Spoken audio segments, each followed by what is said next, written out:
Hello students, here is Dr. Narendra Singh, Associate Professor in Physics, Department of Basic Sciences, Oriental College of Technology, Bhopal.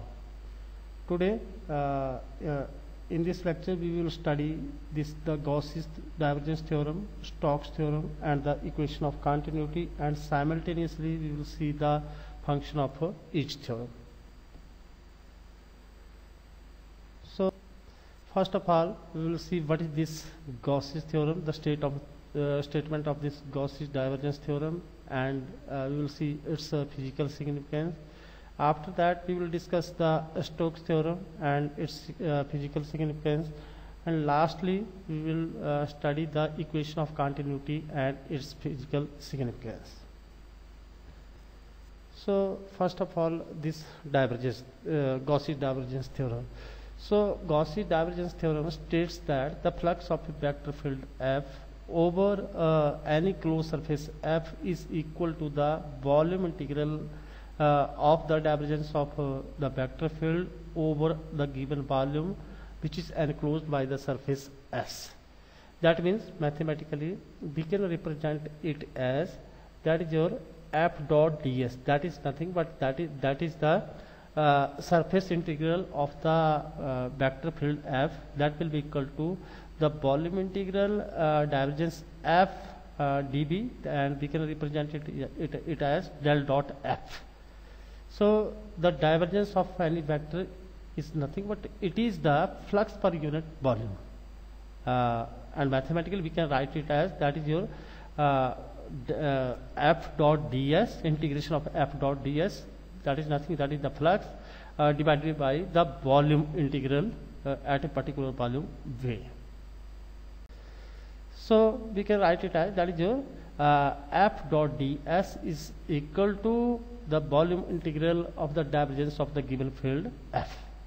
So here, what is the significance of this Gauss's divergence theorem? So let us consider an example.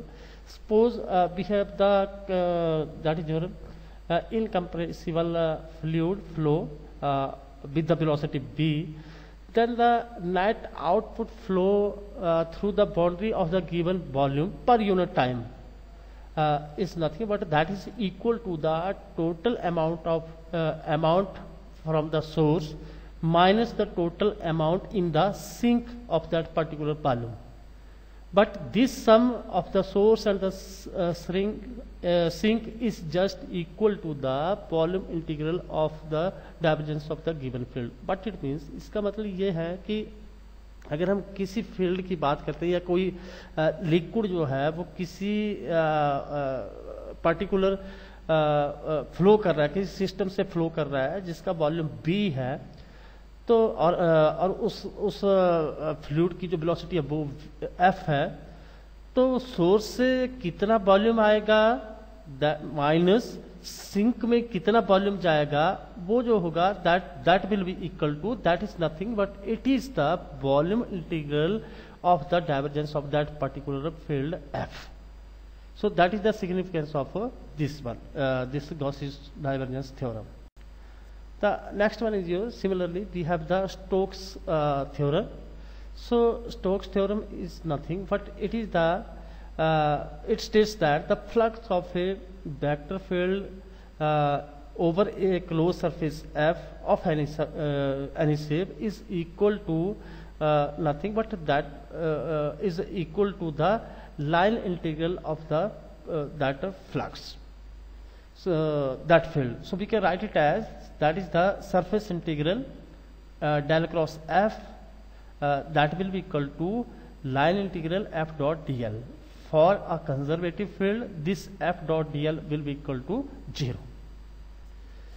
So by Stokes theorem, we can write it as, that will be equal to del cross f dot ds is equal to 0. So that is for your that is your conservative field. Now the significance of this Stokes theorem is nothing but the rotation of the vector field is